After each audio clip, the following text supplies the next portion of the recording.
Shalom, selamat pagi Bapak Ibu serta saudara-saudari yang dikasihi oleh Tuhan.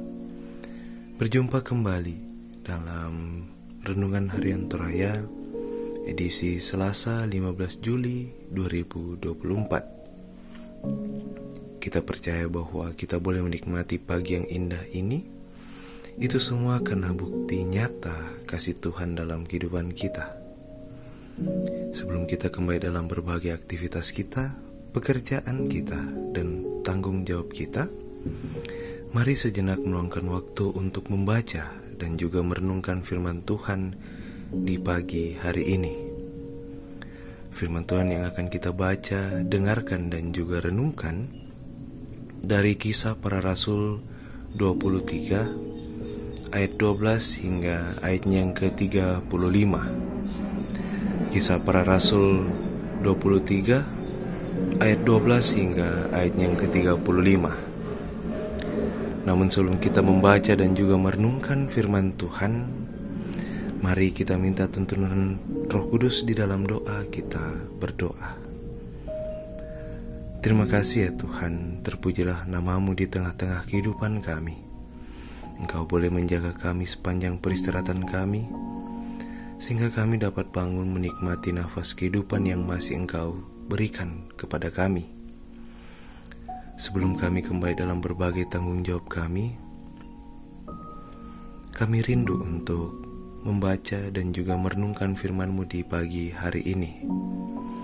Tuntunlah kami, kuasailah kami, sehingga kami dapat memahami firman-Mu dengan baik, dan kami dapat menghidupi firman-Mu di dalam kehidupan kami.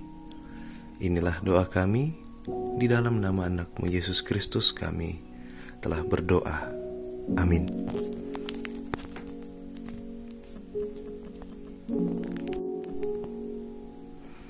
Kisah Para Rasul 23 ayat 12 hingga ayatnya yang ke-35. Komplotan orang-orang Yahudi. Dan setelah hari siang, orang-orang Yahudi mengadakan komplotan dan bersumpah dengan mengutuk diri bahwa mereka tidak akan makan atau minum sebelum mereka membunuh Paulus. Jumlah mereka yang mengadakan komplotan itu lebih daripada 40 orang. Mereka pergi kepada imam-imam kepala dan tua-tua bangsa Yahudi dan berkata, "Kami telah bersumpah dengan mengutuk diri bahwa kami tidak akan makan atau minum sebelum kami membunuh Paulus.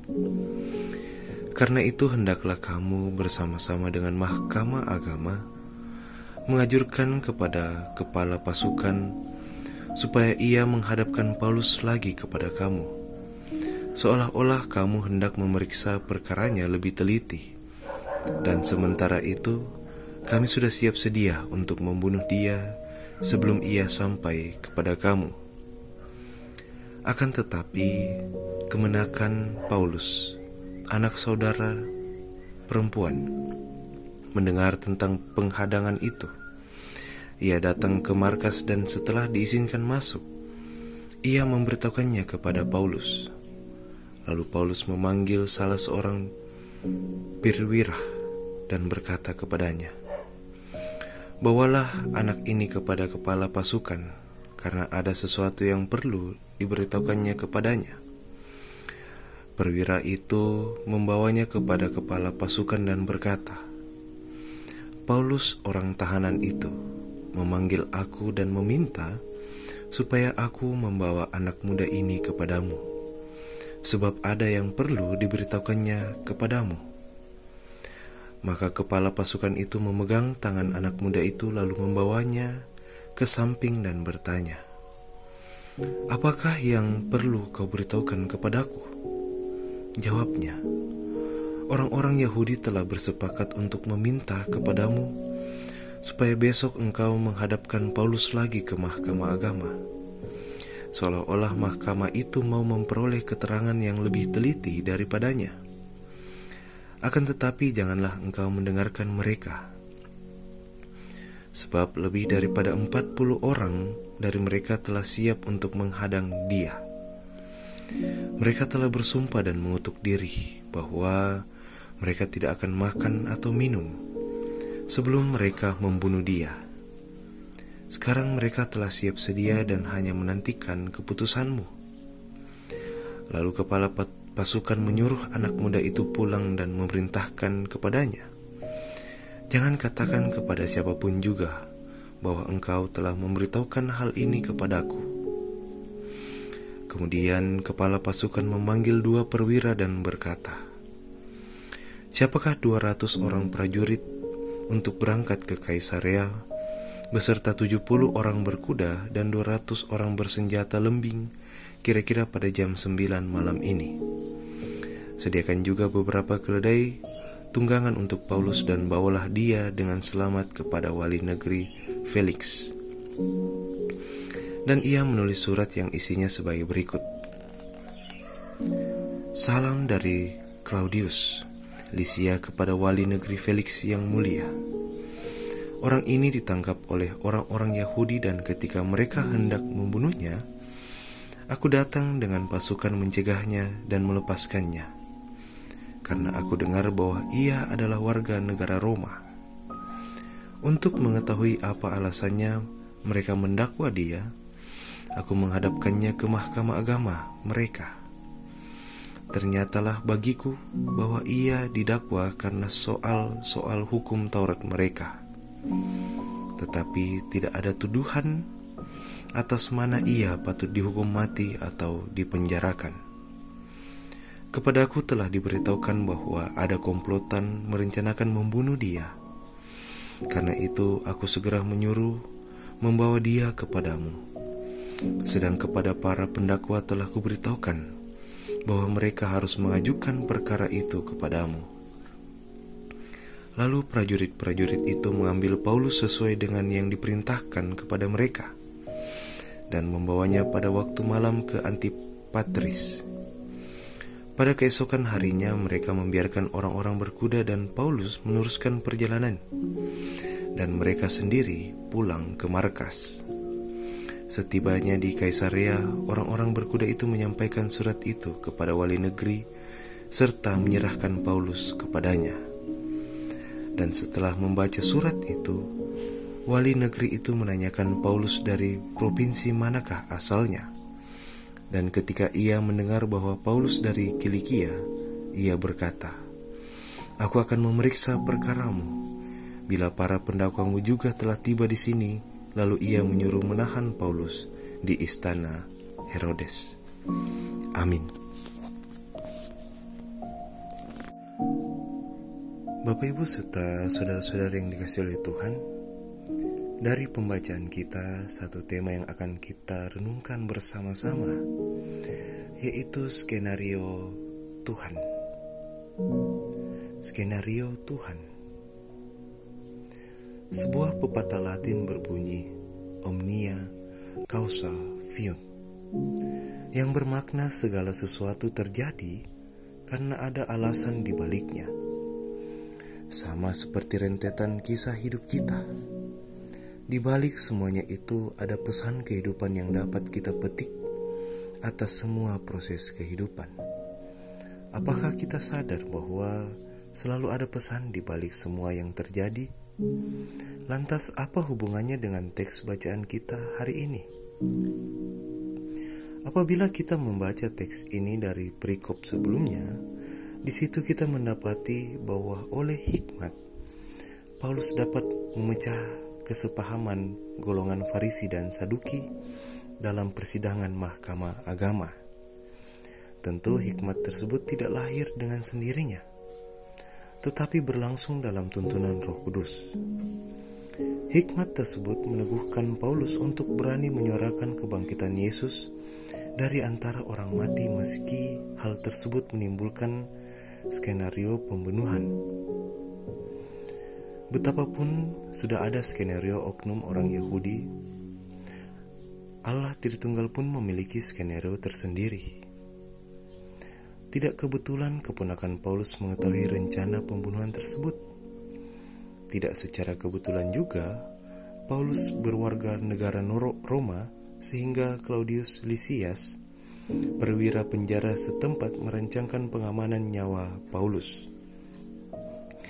Hal inilah yang menuntun kita pada suatu penghayatan bahwa tidak ada yang kebetulan dalam kehidupan Paulus.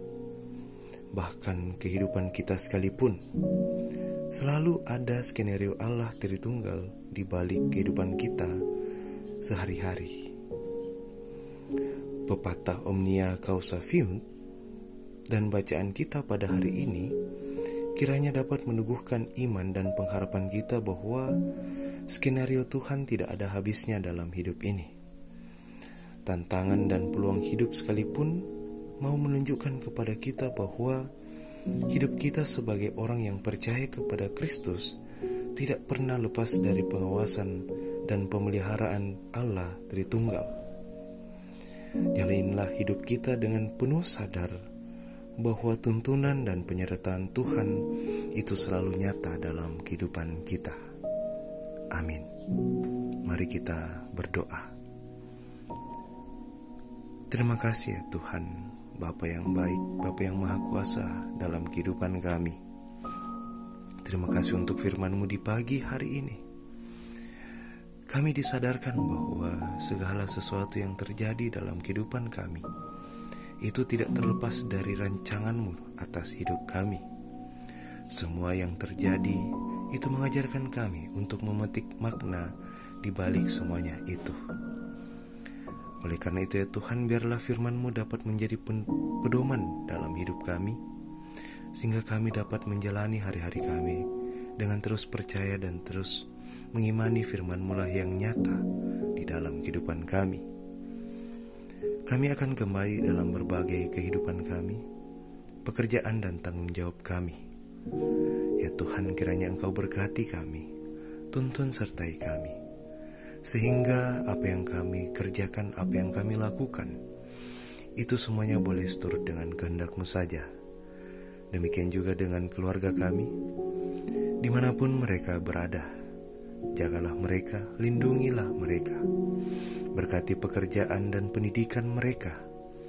Berikan mereka kesehatan, sehingga hari-hari mereka terus boleh merasakan kuasa-Mu dan kasih-Mu, bahkan kehadiran-Mu yang nyata di dalam kehidupan mereka.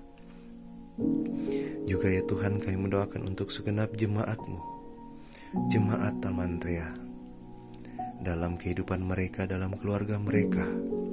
Kiranya Engkau menyatakan kasih-Mu di atas mereka. Hadirlah di tengah-tengah mereka, berkati setiap usaha dan tanggung jawab mereka. Ya Tuhan, mungkin di antara kami ada yang dalam kelemahan tubuh, tetapi kami percaya Engkau-lah yang mengenal seluruh umat-Mu.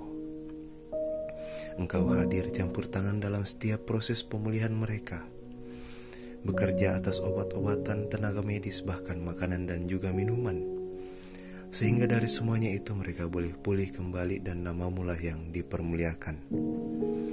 Juga ya Tuhan, untuk di antara kami yang mungkin sedang berduka cita, hadirlah di tengah-tengah kehidupan mereka, keluarga mereka. Bawalah sukacita yang sejati di dalam kehidupan mereka. Nyatakanlah kasih-Mu di tengah-tengah mereka, sehingga mereka terus menaruh harapan kepada Engkau saja ya Tuhan. Tuhan, kami juga berdoa untuk segenap orang tua kami. Di masa tua mereka, nyatakanlah kasih-Mu.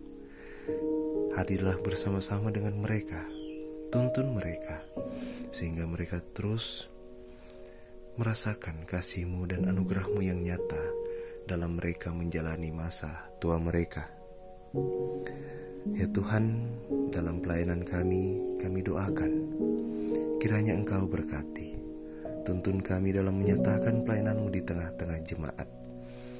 Kiranya ya Tuhan, semuanya itu boleh menyenangkan hati-Mu saja. Tuhan, inilah doa kami, ungkapan syukur kami, yang kami bawa di dalam nama anak-Mu Yesus Kristus.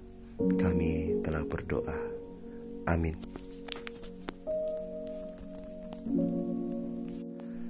Bapak Ibu serta saudara-saudara yang dikasihi oleh Tuhan, demikianlah perjumpaan kita dalam renungan harian Toraya edisi Selasa 16 Juli 2024. Kiranya kita menjalani kehidupan kita dengan terus percaya dan sadar bahwa tuntunan kasih Tuhan itulah yang nyata dalam kehidupan kita. Mari terima berkat Tuhan. Kiranya Allah mengasihi kita dan memberkati kita. Kiranya Ia menyinari kita dengan wajah-Nya. Amin. Selamat beraktivitas, Tuhan Yesus memberkati.